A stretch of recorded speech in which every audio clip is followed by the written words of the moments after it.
जय श्री राम।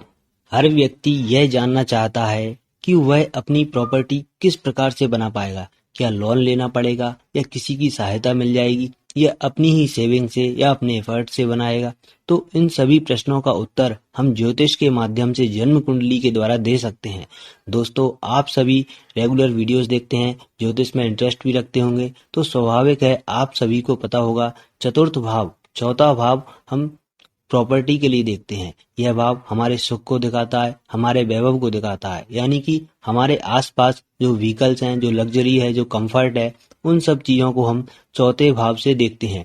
अब चौथे भाव का स्वामी ग्रह जिस भी भाव में स्थित होगा, यानी कि चौथे भाव में जो राशि आएगी उसका स्वामी ग्रह जो भी बनेगा वह जिस भाव में जाकर के बैठेगा उसी के अनुसार आपकी प्रॉपर्टी बनेगी। जैसे कि हम बात करते हैं 1 से लेकर के 12 भावों के बारे में इस वीडियो में हम बात करेंगे। तो सबसे पहले बात करें, यदि चौथे भाव का स्वामी ग्रह कुंडली में पहले भाव में जाकर के बैठ जाए तो यहाँ पर यह दिखाई देगा कि आप अपनी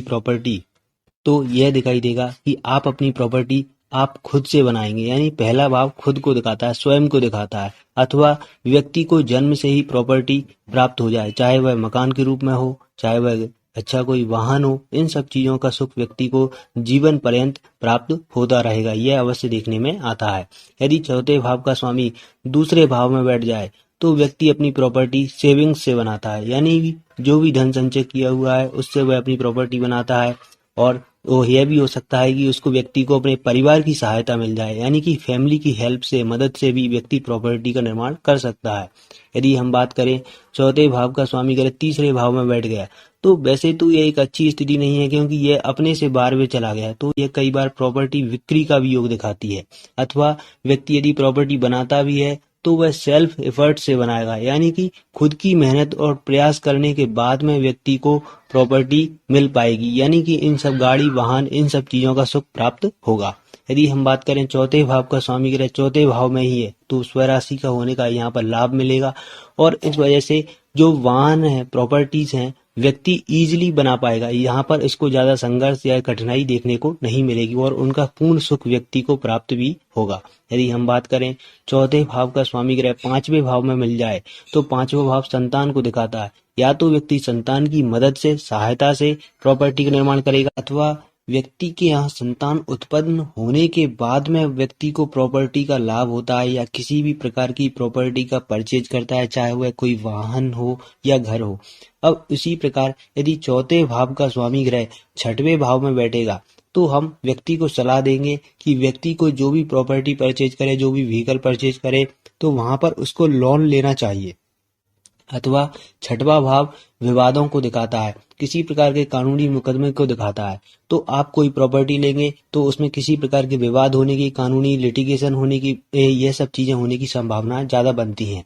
तो इस प्रकार की चीजों से बचने के लिए आपको लोन का इन्वॉल्वमेंट रखना चाहिए। ये एक रेमेडीज के रूप में आप इसको अपना सकते हैं। इसी प्रकार यदि चौथे भाव का स्वामी ग्रह 7वें भाव में चला जाए तो व्यक्ति को विवाह के बाद में प्रॉपर्टी का लाभ होता है या किसी प्रकार की व्यक्ति प्रॉपर्टी बनाता है। अथवा व्यक्ति अपने जीवन में जो कोई भी प्रॉपर्टी खरीदता है तो वह पार्टनरशिप में खरीदता है, यह देखने को मिलता है। अथवा पत्नी की सहायता से वह किसी प्रकार की प्रॉपर्टी या वाहन का निर्माण करे। अथवा यहाँ पर यह भी हो सकता है कि व्यक्ति अपनी जो भी प्रॉपर्टी परचेज कर रहा है वह अपनी वाइफ के नाम पर या हस्बैंड के नाम पर कर सकते हैं। इसी प्रकार यह भी हो सकता है, एक हम प्रेडिक्शंस लगाते हैं, अनुमान लगाते हैं, तो यह भी देखने को मिलता है कि व्यक्ति को विवाह में, यानी कि शादी में उपलक्ष्य में किसी प्रकार की प्रॉपर्टी या वाहन मिले, गिफ्ट में मिल सकता है, यह भी देखने को मिलता है। यदि 8वें भाव में चला जाए चतुर्थ भाव का स्वामी ग्रह तो यहाँ पर पैतृक संपत्ति मिलने के योग बनते हैं, यानी कि ऐसी संपत्ति जो आपने अर्जित नहीं की है, चाहे वह पैतृक हो या किसी प्रकार की और अन्य संपत्ति जो आपने नहीं कमाई है, वह आपको मिल जाए। और यह भी एक योग बनता है, यदि चौथे भाव का स्वामी ग्रह 8वें भाव में जाकर के पीड़ित हो जाता है तो यहाँ पर लॉस इन प्रॉपर्टी भी हो सकता है, यानी कि प्रॉपर्टी में किसी प्रकार की हानि का योग भी बन सकता है। और जब भी आप प्रॉपर्टी परचेज करेंगे तो किसी प्रकार की बाधाएं, ऑब्स्टेकल्स, रुकावटें, अड़चनें आती रहेंगी, यह भी देखने को मिलता है। यदि हम बात करें 9वें भाव में, चौथे भाव का स्वामी ग्रह 9वें भाव में गया है तो अपने से 6वें गया है, तो यहाँ पर प्रॉपर्टी लेने में, आपको परचेज करने में कहीं ना कहीं 9th हाउस भाग्य का है, भाग्य की मदद मिलेगी अवश्य, लेकिन कहीं ना कहीं डिले होने के बाद में या कोई प्रॉब्लम्स के बाद में मिल सकती है। यह सब चीजें देखने को मिल सकती हैं, यह यानी कि प्रॉब्लम्स के बाद में आपको प्रॉपर्टी मिले। हालांकि वह आपके लिए लकी रहेगी, आप जो कोई भी प्रॉपर्टी खरीदेंगे तो वह आपके लिए भाग्यशाली रहेंगे। ऐसा कोई होता है ना कि जैसे कि कोई व्यक्ति ने प्रॉपर्टी खरीदी, कोई वाहन खरीदा, तो उसके बाद में वह उसको काफी फलता है और वह आगे काफी उन्नति करता चला जाता है, तो यह देखने को मिलता है। और आप जो प्रॉपर्टी कर परचेज कर सकते हैं या वाहन परचेज करें, उसमें हो सकता है आपको अपने पिता की भी सहायता मिल जाए। यदि 10th हाउस में होगा तो व्यक्ति अपने करियर की वजह से, यानी अपने कर्म क्षेत्र की वजह से, अपने स्टेटस की मेंटेन रखने के लिए प्रॉपर्टी वाहन परचेज करे, एक स्टेटस सिंबल बनाने के लिए प्रॉपर्टी को वह बनाए। तो ये देखने को मिलता है, यानी कि 10वें भाव में जाना भी यहाँ पर व्यक्ति को प्रॉपर्टी का पूर्ण सुख को और इशारा करता है। यदि चौथे भाव का स्वामी ग्रह 11वें भाव में हो तो चौथा भाव आपकी माँ को भी दिखाता है, तो यह माँ के स्वास्थ्य में किसी प्रकार की परेशानी दे सकता है, अथवा माँ को लेकर के भी कोई किसी प्रकार की गड़बड़ हो, यह देखने को मिल सकता है। और यहाँ पर प्रॉपर्टी से व्यक्ति को निश्चित रूप से लाभ होता है। जो भी व्यक्ति प्रॉपर्टी परचेज करता है, गाड़ी वाहन मकान है इत्यादि है, इन सब चीजों से व्यक्ति को लाभ होता है। और यदि यही चीज 11वें भाव में जाकर के ग्रह पीड़ित हो जाता है, किसी प्रकार के पाप प्रभाव में आ जाता है, तो यह किसी प्रकार की दुर्घटनाओं को भी दे सकता है, क्योंकि 8वां भाव अकस्मात चीजों को दिखाता है, तो यह हो सकता है। और इसी प्रकार चौथे भाव का स्वामी ग्रह 12वें भाव में चला जाए तो 12वां भाव विदेश को दिखाता है।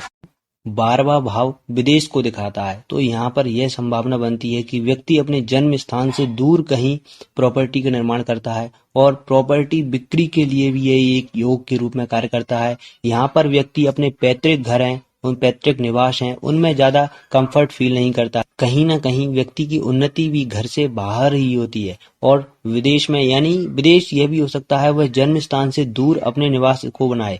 और प्रॉपर्टी मकान है और ग्रह 12वें भाव में जाकर के पीड़ित होता है, तो यहाँ पर व्यक्ति को प्रॉपर्टी है, मकान है, जमीन जायदाद है, तो इन सब के मामलों में कहीं ना कहीं एक तरीके से कह सकते हैं इनका सुख व्यक्ति को पूर्ण रूप से नहीं मिल पाता। यह हानि के योगों का निर्माण भी करता है, क्योंकि 12वां भाव एक शुभ भाव नहीं माना जाता, भले ही चौथे भाव से अपने नवम गया है, तो लेकिन यह चीजें अवश्य देखने को मिलती हैं। आप उनका पूर्ण रूप से सुख उपभोग नहीं कर पाएंगे, भले ही आपके पास कितनी भी प्रॉपर्टी बनी रहे, यह देखने को मिलता है। तो दोस्तों, उम्मीद करता हूं मेरा यह वीडियो आपको अच्छा लगा होगा। आप अपने बारे में कुछ जानना चाहते हैं तो वीडियो के डिस्क्रिप्शन बॉक्स में दिए हुए मेरे ईमेल एड्रेस अथवा व्हाट्सएप नंबर पर मुझसे कॉन्टैक्ट कर सकते हैं। Thanks for watching. फिर मिलते हैं एक और अन्य वीडियो में।